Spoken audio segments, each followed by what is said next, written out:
긴장의 복음 13번째 시간입니다. 무용했던 것들이 다시 보인다라는 제목으로 하나님 말씀 증거하겠습니다. 이사야는 확장된 반복이라는 기법으로 쓰여졌다 말씀을 드렸습니다. 그래서 지난주에 도레미파솔파미레도 그랬죠. 그래서 원리를 설명하고 적용까지 미래까지 내다보면서 그것을 다양한 각도에서 살피고 있다. 오늘 지난주에 원리를 살펴보았죠. 하나님의 구원이 우리에게 어떻게 오게 되는가. 하나님께서 우리의 인생에 모든 것들이 준비되지 않은 상황에서도 주님께서 구원을 베푸신다. 우리 그거 배웠습니다. 그러면 실제로 지금까지는 예언이었어요. 지금까지는 하나님의 말씀일 뿐이었어요. 그것이 역사적으로 이루어지는가, 그것이 현실화되는가, 그 적용을 보여주는 것이 오늘 36장, 37장이 된다는 것입니다. 역사적으로 중요한 사건이 BC 701년 사네립, 아수르의 사네립이라는 왕이 남유다의 원정을 오는 사건이 역사적으로 중요한 사건인데, 지도를 한번 보여주십시오. 이게 이제 세상 역사가들은 말할 때 산헤립스 캠페인 이렇게 말합니다. 산헤립이 내려올 때 위에서 아수르가 내려오는데 당연히 남유다 백성들은 북쪽에서 내려오니까 북쪽을 방비하고 있었겠죠. 그것을 막기 위해서 그것을 직접 싸우면 안 되죠. 그러니까 우회해서 들어오는 것입니다. 오른쪽으로 우회해서 남쪽에서부터 치겠다. 그래서 라기스부터, 지금 이제 영어로 나오잖아요. 라기스부터 공격하여 묶어놓고 밑에서부터 지금 위를 치고 들어가면서 예루살렘 성을 포위하는 모습. 그래서 지금 오른쪽 우회해서 돌아오는 모습들을 보여주고 있다는 것입니다. 이 역사적인 상황 속에서 하나님께서 어떻게 일하시며 우리에게 주실 말씀이 오늘 이 본문에 기록되어 있다는 것입니다. 오늘 본문의 핵심이 무엇이냐? 신앙은 언제나 신앙이 쓸모없다고 느껴지는 과정을 필연적으로 거치게 된다는 것입니다. 그래서 오늘 주제는 신앙의 무용성이에요. 무용성. 신앙 생활을 했는데 신앙을 가져와 봐야 이거 가지고 할 수 있는 것이 무엇이냐? 결국은 이 신앙이 무용하다고 느껴지는 과정을 필연적으로 통과하게 하시면서 하나님께서 진정한 믿음을 우리에게 가르쳐 주신다는 것입니다. 우리 인생도 마찬가지죠. 막상 내가 지금 여러 가지를 해야 되는데 실제적으로 도움이 되는 것들이 신앙에서 보여지게 되느냐? 그게 나타나지가 않잖아요. 신앙의 무용성을 느낄 때 하나님께서 그 속에서 어떻게 일하시고 우리의 신앙을 회복시키시는지 살피는 시간 갖도록 하겠습니다. 세 가지로 나눠서 살피겠습니다. 첫째로 살필 것은 믿음의 무용성입니다. 이 주전 701년이 역사적으로 중요한 연도죠. 그게 오늘 히스기야 14년에 이렇게 이야기를 합니다. 그때에 아수르 사네립이 내려와가지고 뭐라 그러냐? 너 도대체 뭘 믿고 있는 거냐? 난 지금 너 바로 죽일 수 있어. 근데 지금 다른 거를 믿고 있다고. 네가 믿고 있는 것이 힘이 하나도 없는데 히스기야의 믿음을 조롱합니다. 36장 1절 4절 한번 보십시오. 히스기야 왕 14년에 아수르 왕 사네립이 올라와서 유다의 모든 견고한 성을 쳐서 취하니라. 랍사게가 그들에게 이르되 이제 히스기야에게 말하라. 대왕 아수르 왕이 이같이 말씀하시기를 내가 믿는 바 그 믿는 것이 무엇이냐? 현실을 냉정하게 마주하게 되는 시기가 있다는 것입니다. 야, 난 널 지금 죽일 수 있어. 근데 지금 뭘 믿고 있는 거야? 뭘 붙들고 있다는 거야? 이 신앙이라고는 아무짝에도 쓸모없는 시기가, 아무짝에도 쓸모가 없는 것처럼 느껴지는 시기가 있다는 것입니다. 믿음이 무용해지는 거죠. 그래서 한번 소개했죠. 요즘은 친구한테 전도를 하자고 한 사람 교회 한번 가자 그랬더니 실제로 그랬더니 안 가. 교회 가면 코인 하는 법 알려주냐? 그럼 갈게. 진짜 그랬다는 거예요. 이분의 주제가 이제 요새 코인 하는 거에 엄청 빠져 있는데 내가 너무 중요한 문제는 이 문제인데 교회 간다고 그게 되냐? 그래서 안 간다는 거예요. 교회 간다고 돈 주냐? 교회 간다고 밥 먹여주냐? 밥은 주죠 우리가. 예화를 바꿔. 밥은 주죠. 교회 간다고 뭐가 되냐? 그러니까 네가 지금 이루고 있을 때냐? 느껴지는 게 뭐 세상 사람들이 신앙을 거부하는 이유. 나도 이 신앙의 무용성을 느끼는 이유가 무엇입니까? 내가 지금 중요한 건 성적이에요. 진학이에요. 결혼이에요. 이직이에요. 돈이에요. 실제적인 것들을 채워주지 않는데 실제적인 게 너무 코앞까지 다가온 거야. 이거 지금 해결 안 되거든요. 곧 죽거든요. 근데 어디서 무슨 신앙을 붙들고 있는 것이냐? 거기서부터 신앙의 무용성을 겪게 된다는 것입니다. 이 무용성을 잘 표현한 고전 문학이 있지 않습니까? 헤르만 헤세의 데미안이라고. 그래서 고전 소설도 잘 읽어야 돼요. 뭐 세계 문학을 우리 아들과 딸이 읽고 있으면 역시 우리 아들 크게 되려나 봐, 딸이 되려나 봐. 그 모든 내용은 거의 다 반기독교적입니다. 그래서 이걸 열심히 읽으면 교회 떠나게 돼 있어요. 그게 고전 문학이거든요. 데미안에 보면은 그 주인공 싱클레어라고 나오지 않습니까? 너무나 신앙의 가문에 자랐던 거예요. 근데 내가 세상을 살아보니까 세상에서는 교회에서 선한 거, 서로 사랑하고 이런 얘기가 아니고 살아남아야 되고 치열하게 하고 비열하고 경쟁하는 세계가 있는데 교회에서는 이런 얘기 하나도 안 한다. 세상의 반쪽은 얘기하지 않는 이 신앙의 무용성이 지긋지긋하다. 그 주인공의 이야기입니다. 들어보십시오. 신은 선하고 고귀하고 아버지 같고 아름답고 높고도 다감한 어떤 존재다. 아주 좋아. 그런데 세상은 다른 것으로도 이루어져 있어. 그런데 기독교에서 그런 건 모조리 악마의 것으로 돌려버리지. 세계의 이 부분, 이 절반이 꿀떡 삼켜진 채로 하나도 언급되지 않는 거야. 이 주인공이 어려워한 게 무엇입니까? 신앙은 되게 가식적이라는 거예요. 세상 살기 어려운 걸 인정을 안 해요. 세상에 이런 악이 있고 내 안에 이런 끔찍한 분노와 죄악들이 있다는 것을 인정 안 하고 세상은 이렇게 그냥 착하게만 서로 예배하면서 살면 될 것이라고 안이하게 생각하는 이 신앙이 너무 무용하다. 살아보니까 훨씬 더 필요가 없다. 이걸 느껴지게 된다는 것입니다. 그래서 이 청소년이 그 마지막에 가족이랑 다 같이 저녁 예배를 드리고 난 이제 떠나야 되겠다. 마지막 고백입니다. 들어보십시오. 나는 저녁 예배까지 마쳤다. 아버지가 우리 모두와 함께 하소서라고 기도를 끝냈을 때도 나는 함께 기도하지 않았다.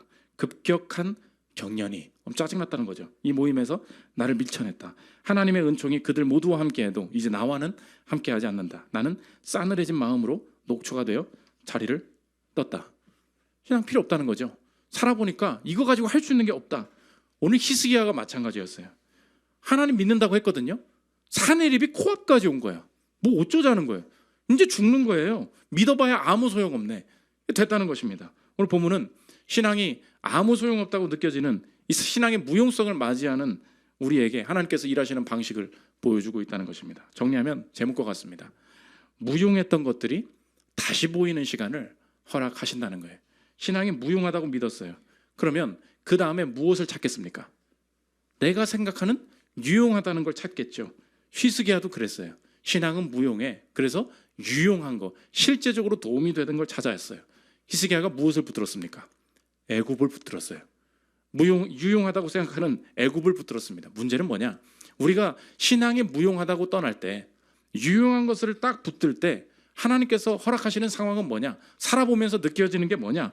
내가 생각해서 유용하고 이거면 되겠다라고 붙들었어요. 문제는 그것을 붙드는 순간 그것으로도 감당이 안 되는, 이것으로도 부족한, 이것으로도 해결이 안 되는 내 유용성마저 무너지는 상황을 맞이하게 하신다는 것입니다. 오늘 사내립이 히스기야가 애굽한테 뭐라고 하려는 것 같으니까 뭐라고 하냐? 네가 애굽을 믿니? 36장 6절 보십시오. 보라, 내가 애굽을 믿는도다. 그것은 상한 갈대지팡이와 같은 것이라. 사람이 그것을 의지하면 손이 찔리리니 애굽 왕 바로는 그를 믿는 모든 자에게 이와 같으니라.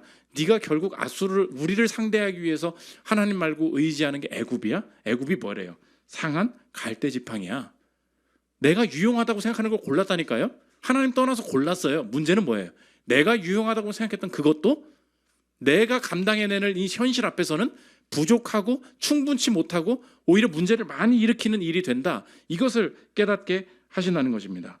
그래서 성경은 우리가 하나님 없이 하나님 말고 다른 유용한 것을 예배할 때의 특징을 오늘 보여주고 있는데 오늘 저와 여러분의 삶에 내가 하나님 믿지 않고 실제로 예수 그리스도에 대한 믿음이 뭔지도 잘 모르겠는 분들이 이 자리에 있을 수도 있어요. 상관없습니다. 우리 인생이 뭐냐? 하나님 떠나서 이것이 내 인생에 유용한 거야. 그거 붙잡는 순간 느껴지게 되는 게 뭐냐? 붙잡는 순간 이게 충분치가 않아요. 붙잡는 순간 부족해져요. 붙잡는 순간 문제가 생기는 일이 생긴다는 것입니다. 생각해 보십시오. 내가 하나님 떠났어요. 진짜 인생에 중요한 게 돈이라고 생각했습니다. 돈을 붙드는 순간 돈에 대해서 느껴지는 게 뭐예요? 난 돈이 부족하죠. 이게 세상의 특징이에요. 하나님이 가장 크신 분이시기 때문에 하나님을 대체하는 다른 대체물을 내 인생의 방어의 수단으로 삼으려고 잡는 순간에 그 잡는 유용하다고 생각했는데 유용한 걸 잡는 순간 느껴지는 게 뭐냐? 이 유용한 게 충분치가 않아요. 유용한 게 부족해져요. 내가 외모를 믿었습니다. 그래서 나는 멋지게 하고 다닐 거야. 예쁜 사람이 될 거야. 라고 교회에 오는 순간 벌어지는 일이 뭐예요? 꼭 더 예쁜 애가 그날 새신자로 오잖아요. 꼭 더 예쁜 애가 팀 모임에 오잖아요. 그때 느껴지는 게 뭐예요?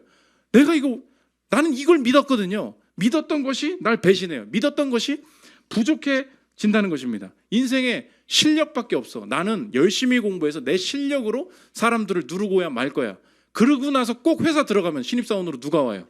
미친 듯이 잘하는 애가 한 명 오죠. 진짜 쟤는 천재인가 봐. 연습 안 해도 잘하는 그런 애들이 오지 않습니까? 그런 애들이 세고 셌어요.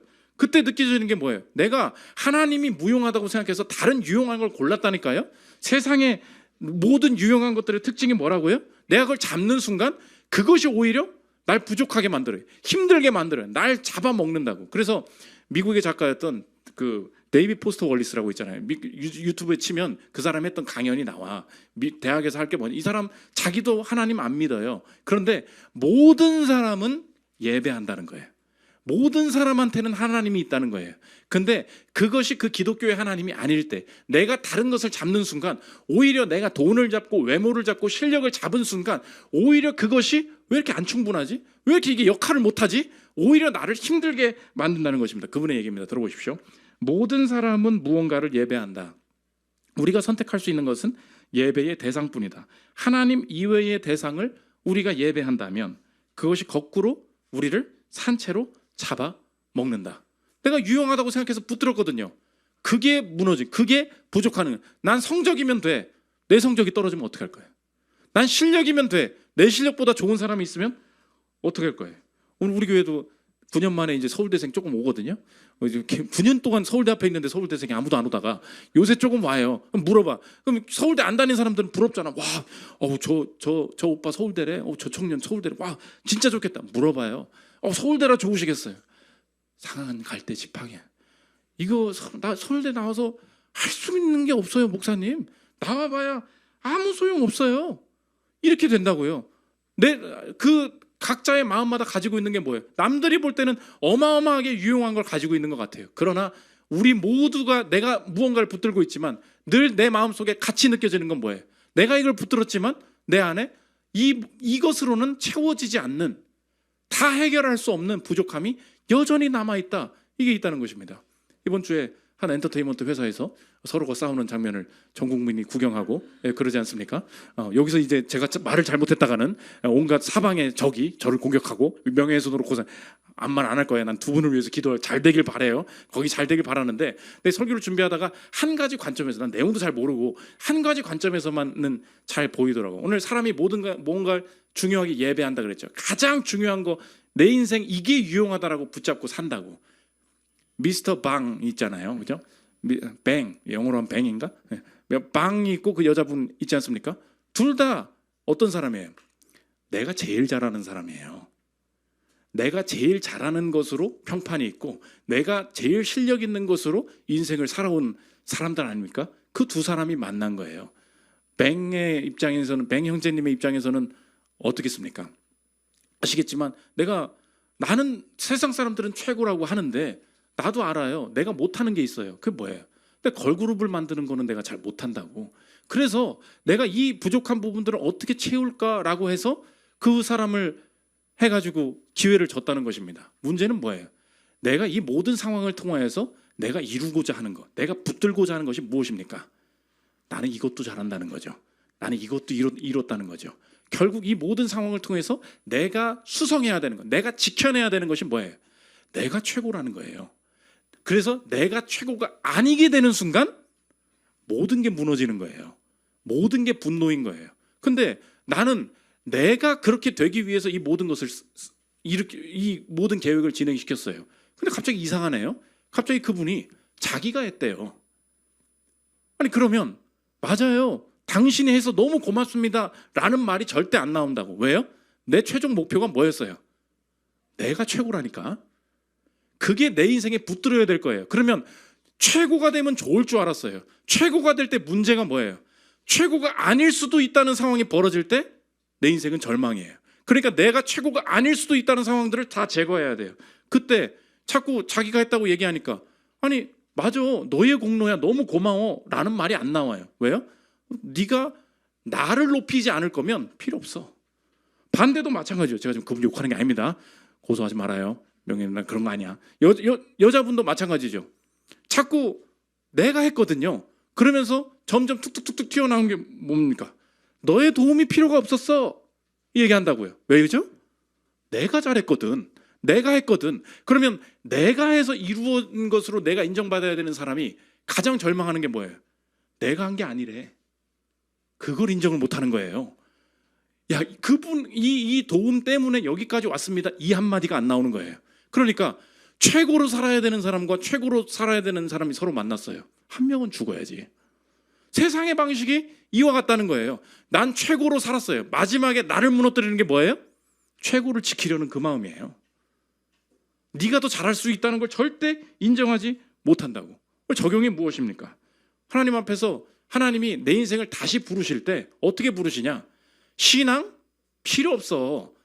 인생 살아봐라. 중요한 게 더 있어. 라고 생각해서 돈이든 명예든 실력이든 학력이든 뭐든 아무튼 붙들고 열심히 살았다고 느껴지는 게 뭐예요? 그게 날 산채로 잡아먹어요. 그걸 붙드는 순간 이 유용한 것도 상한 갈대지빵이야. 내 인생을 감당해내기에는 이것으로 충분치 않다는 걸 깨닫고, 이것을 붙들 때 오히려 부족하고, 이걸 붙들 때 오히려 문제가 커지는 것을 경험하게 된다는 것입니다. 그러므로 여러분의 삶에 내가 유용한 것을 하나 붙들었죠. 이것으로 충분하지가 않다. 이걸 해도 문제가 많다라고 느껴지는 그 순간, 내가 생각한 유용한 것으로도 충분치가 않다고 느껴지는 그 순간이 하나님께서 역설적으로 나를 다시 돌아오라고 부르시는 순간이 된다는 것입니다. 오늘 히스기야가 애굽 의지에서 망하는 이 모습을 통하여서 다시 하나님이 히스기야를 부르고 계시다는 것입니다. 두 번째로 살펴볼 것은 믿음의 재발견입니다. 하나님이 돌아오게 하셔서 내 인생을 어떻게 회복시키시느냐, 두 가지 단계인데, 첫째로 같은 주제, 여전히 신앙을 떠났을 때 했던 그 주제가 내 인생에 여전히 남아있음을 알고 그 주제에서 나를 동일하게 기다리신다는 것입니다. 오늘 이사야는 앞에 뒤에 두 가지 축이 되는 왕 두 명이 나오거든요. 첫 번째 왕이 무엇이었습니까? 아하스 왕이죠. 두 번째 오늘 나오는 왕이 뭐예요? 히스기야예요. 아하스 다음이 히스기야라고 두 왕의 대조를 보여주고 있는 거예요. 아하스가 북이스라엘과 아람이 동맹하고서 막 나를 위협하려고 그러니까 그 당시에 윗못 수도곁, 이 수도의 샘, 물 근원이 되는 곳에서 위협을 할 때 거기에 하나님이 딱 아하스를 세워놓고 너 걱정하지 마. 절대 망하지 않아. 내가 지킬게. 믿음 붙들어라고 했을 때 아하스는 실패한 왕의 표본으로 보여주는데 일부러 장소가 어디인지를 의도적으로 기록하고 있습니다. 7장 2절 아하스 얘기입니다. 한번 보십시오. 어떤 사람이 다윗의 집에 알려 이르되 아람이 에브라임과 동맹하였다 하였으므로 왕의 마음과 아하스죠. 그의 백성의 마음이 숲이 바람에 흔들림같이 흔들렸더라. 그때에 여호와께서 이사야에게 이르시되 너와 내 아들 스알야숲은 어디에? 윗못 수도 끝 세탁자의 밭 큰 길에 나가서 아하스를 만나 그에게 이르기를 너는 삼가하며 조용하라. 두려워하지 말며 낙심하지 말라. 윗못 수도 끝에서 말했어요. 믿음 붙들어 절대 두려워하지 마. 그러나 아하스는 하나님 의지하지 않고 실패한 왕으로 끝났어요. 이제 히스기야가 다음 왕이 섰는데, 히스기야가 지금 사내립 캠페인, 사내립의 원정이 왔을 때 히스기야가 똑같이 어디 서게 되느냐, 의도적으로 장소를 기록합니다. 36장 2절 보십시오. 아수르 왕이 라기스에서부터 랍사게를 예루살렘으로 보내되 대군을 건드리고 히스기야 왕에게로 가게 하매 그가 윗못 수도 곁 세탁자의 밭 큰 길에 서매. 어디예요? 내가 섰던 곳, 내가 하나님 떠났던 곳, 그게 하나님이 나를 다시 만나는 곳이라는 것입니다. 적용이 뭐예요? 하나님은 내가 하나님을 떠났던 주제 속에서 여전히 계신다는 거예요.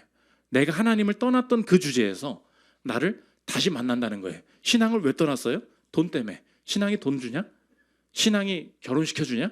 신앙이 자녀 문제 해결해주냐? 떠나서 살았다고요. 우리 인생에 여전히 남아있는 게 뭡니까? 여전히 그 문제가 남아있어요. 신앙이 돈에 도움을 못 줘서 내가 돈 벌러 갔다고. 근데 여전히 남아있는 게 무슨 문제예요? 여전히 돈 문제예요. 여전히 자녀 문제예요. 여전히 내 커리어 문제예요. 하나님이 날 어디서 만나세요? 같은 위치. 내가 하나님을 떠났던 그곳에서 나는 하나님을 떠나는 방식으로 그 문제를 해결하려고 했는데 다시 그 주제 때문에 주님 앞에 돌아오게 되는 일이 벌어지게 된다는 것입니다. 종이접기 전문가 중에 김영만 선생님이라고 아시죠? 우리는 이제 다 나이를 먹어가니까 코딱지 여러분 안녕하세요 했던 그 김영만 선생님, 우리가 그거 보고 다 잘하지 않았습니까? 그분이 뭐 엄청 교회 열심히 다니신다고 제가 들었는데, 그분이 내가 뭐 좀 해봐야지, 회사 딱 들어갔더니만 야 회사 들어가봐야 저 사람 나도 저 모습으로 저렇게 살다가 저렇게 급여 받다가 나가겠네, 이게 너무 싫은 거야. 그래서 직장 때려치고 나는 호기롭게 사업을 해봐야지 했는데 망한 거예요.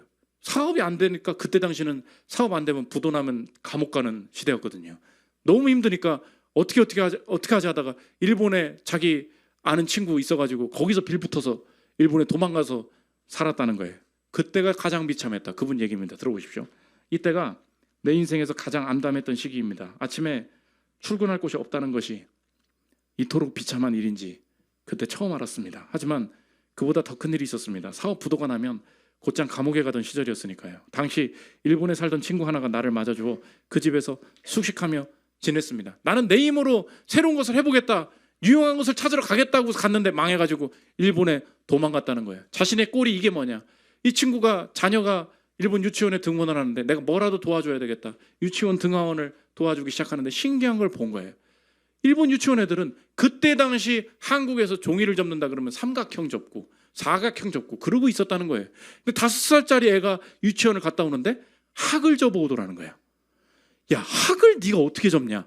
어마어마하게 발달한 일본의 이 종이접기 문화를 처음 보게 된 거예요. 우리나라 아이들은 아무것도 종이접기를 할 줄 아는 게 없는데 어떻게 우리나라는 이런 게 하나도 없냐?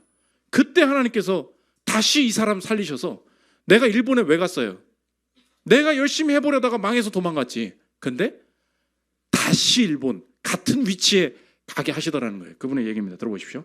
이후 다시 일본으로 갔습니다. 2번째 방문이었죠.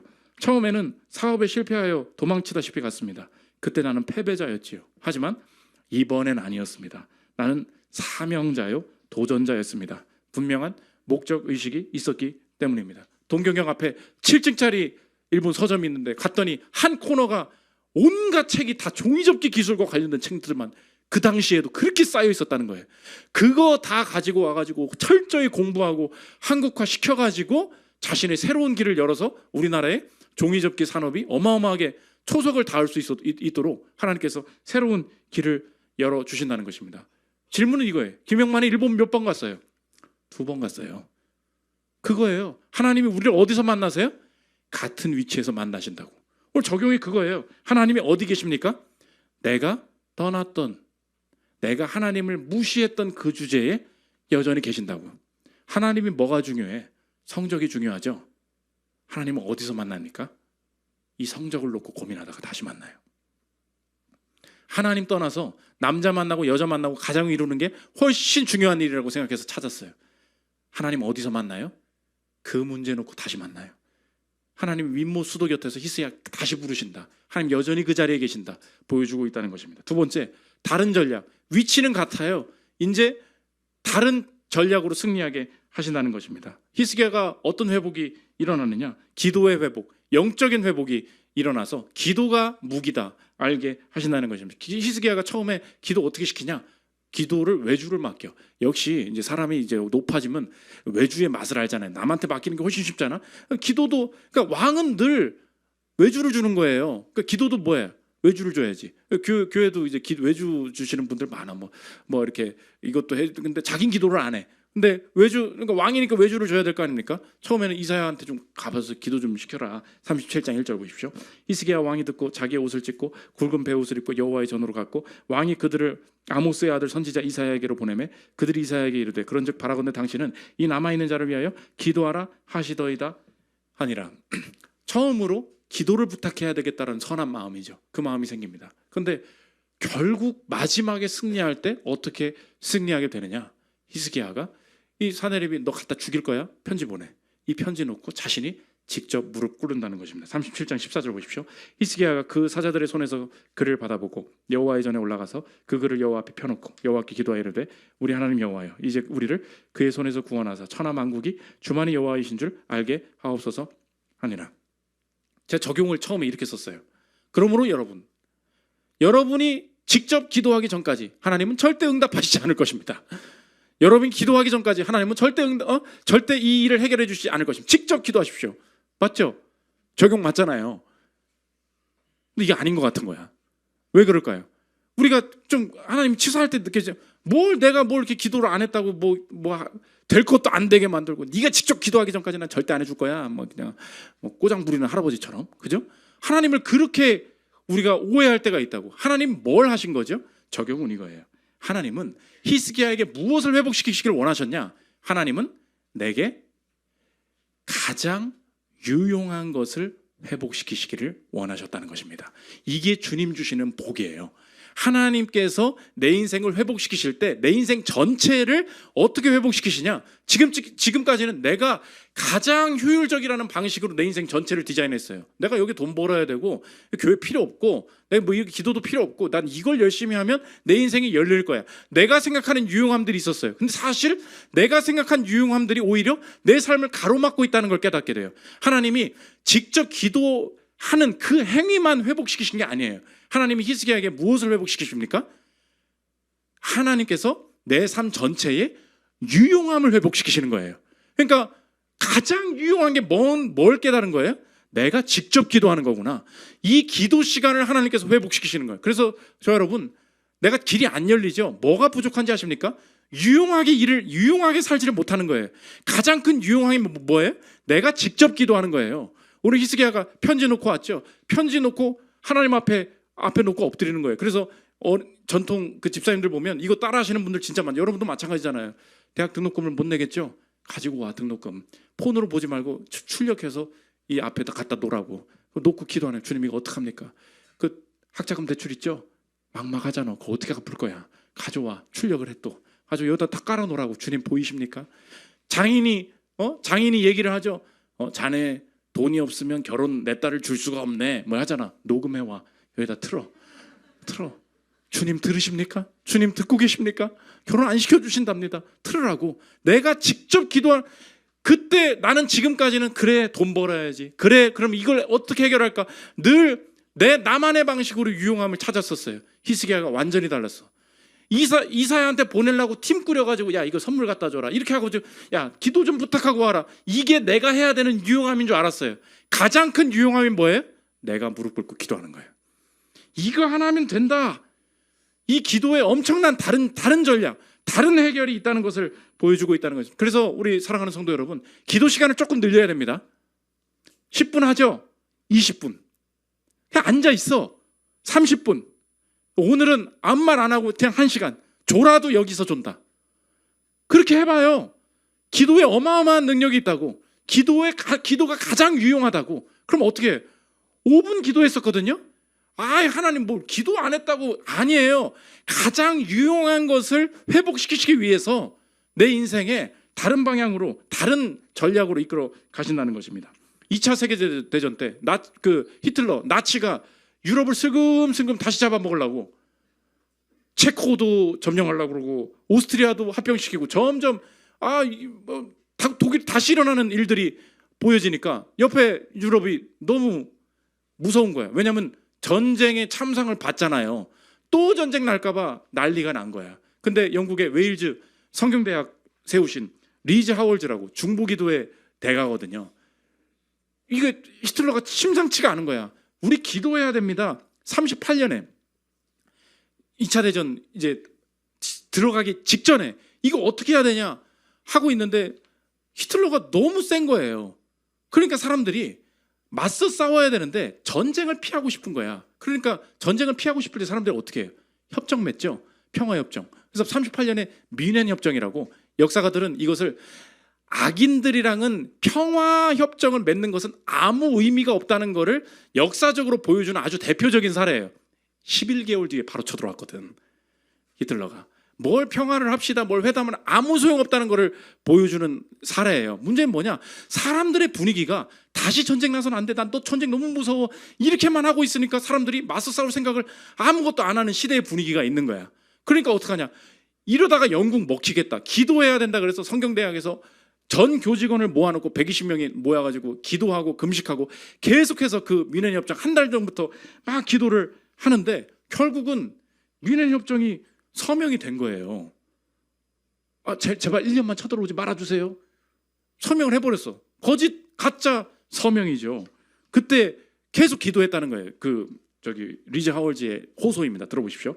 상당히 위태로운 상황입니다. 합심기도만이 도움이 될 수 있습니다. 우리가 서부전선에서 적과 싸워야 하는 것처럼 하나님은 지금 악의 세력과 싸우기 위해 자신의 삶을 제단에 바치려는 사람들을 부르십니다. 그러면서 교직원과 학생 120명은 그날 리즈의 말을 듣고 승리하는 그날까지 합심 기도에 참여하겠다고 다짐했다. 그들은 미넨 협정이 체결되기 몇 주 전부터 주여 히틀러를 꺾어주옵소서라고 한 목소리로 기도하기 시작했다. 근데 어떻게 됐어요? 체결이 돼버렸어. 걔 말에 놀아놨다고. 우리 평화롭게 해줄게요. 놀아놨다고. 근데 문제는 뭐냐? 이것을 독일 독일 그 영국 대사가 회고할 때 뭐라고 기록을 해놨냐?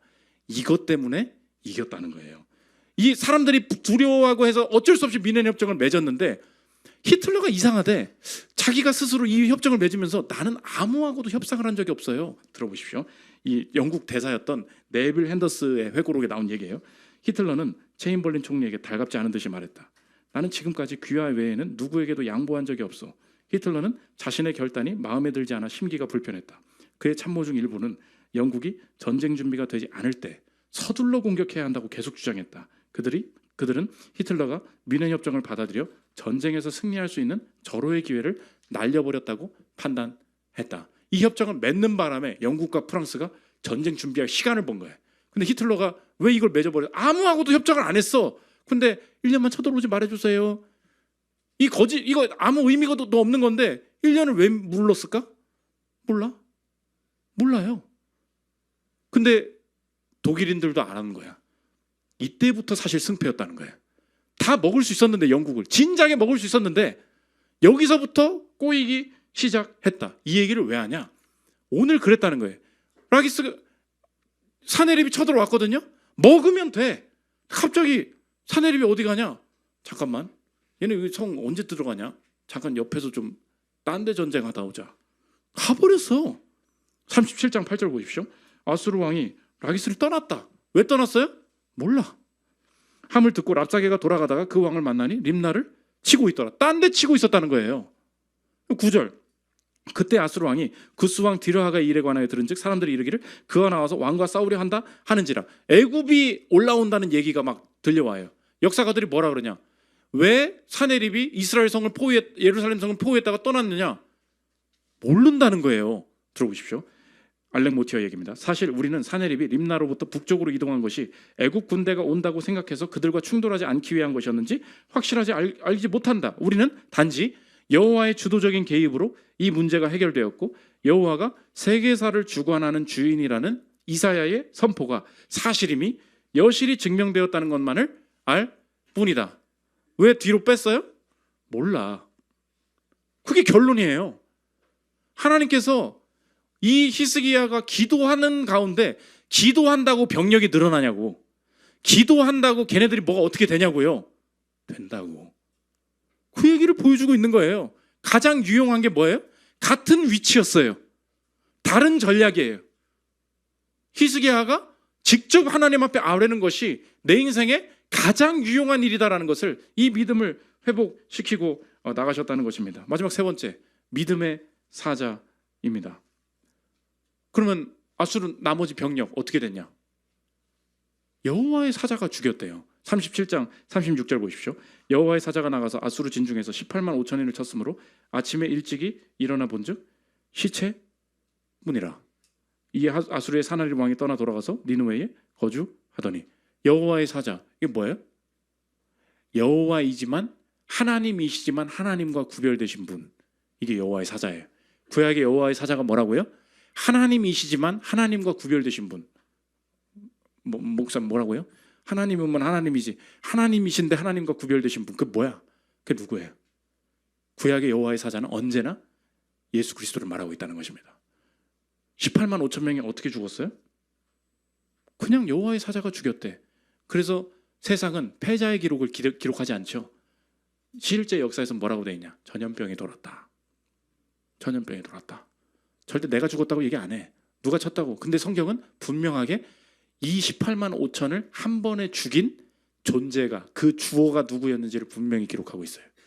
여호와의 사자가 그렇게 했다. 우리에게도 그 승리를 주시기를 원하는데 하나님께서 보여주시는 것은 무엇이냐? 의인을 구원하시고 악인을 치신다. 문제는 무엇입니까? 저와 여러분은 그럼 뭐예요? 하나님께서 우리 가운데 승리를 주셔야 되는데 여호와의 사자가 아수르와 싸워서 하나님을 대적하는 자를 시체로 만들어서 버리시는 것을 보여주셨어요. 문제는 무엇입니까? Who are you? 넌 누구냐는 거예요. 마지막에 꼭 설교를 그렇게 끝내요. 의인의 길에 서기를 바랍니다. 축원합니다. 아멘. 문제는 뭐야? 나도 악인이거든요. 하나님이 날 치셔야 되거든요. 여호와의 사자는 뭐라 그랬어요? 아수르 친다니까? 하나님이 날 치셔야 돼요. 구약의 이 여호와의 사자가 아수르를 시체로 만듦을 통하여서 히스기야에게 승리를 보여주셨는데, 이 구약의 사자가 신약에 이 땅에 몸을 입고 오셔서 보여주신, 우리에게 승리를 확신하게 하신 방법은 무엇이냐?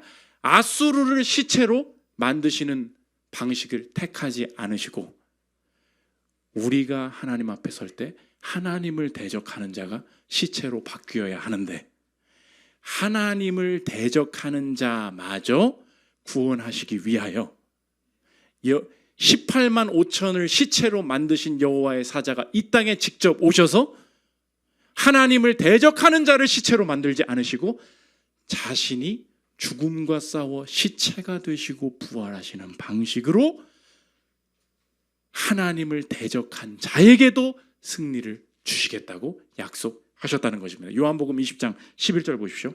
마리아는 무덤 밖에 서서 울고 있더니 울면서 구부려 무덤 안을 들여다보니 흰옷 입은 두 천사가 예수의 시체 뉘었던 곳에, 하나는 머리편에 하나는 발편에 앉았더라. 천사들이 이르되 여자여 어찌하여 우느냐? 이르되 사람들이 내 주님을 옮겨다가 어디 두었는지 내가 알지 못함이니이다. 이 말을 하고 뒤로 돌이켜 예수께서 서 계신 것을 보았으나 예수이신 줄은 알지 못하더라. 여호와의 사자가 우리를 구원하시기 위해서 택하신 방법은 무엇입니까? 구약에서는 하나님을 대적하는 자를 멸하고 하나님 편에 선 자를 구원하는 방식의 하나님을 보여주셨어요.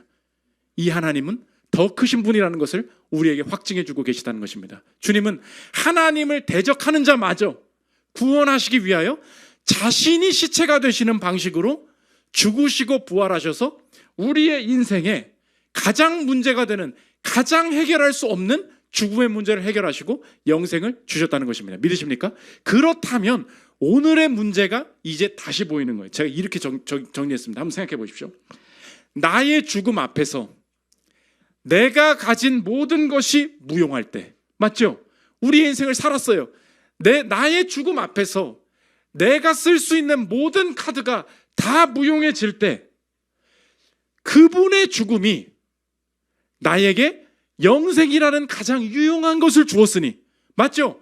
내 죽음 앞에서 내가 가진 모든 것이 모두 무용할 때 그분의 죽음과 그분의 부활하심이 나의 인생의 죽음에 대해서 가장 유용한 영생과 부활을 내게 주셨으니, 이제 나의 어떠한 상황 속에서도 그의 죽음과 부활이 여전히 유용할 것을 믿는다.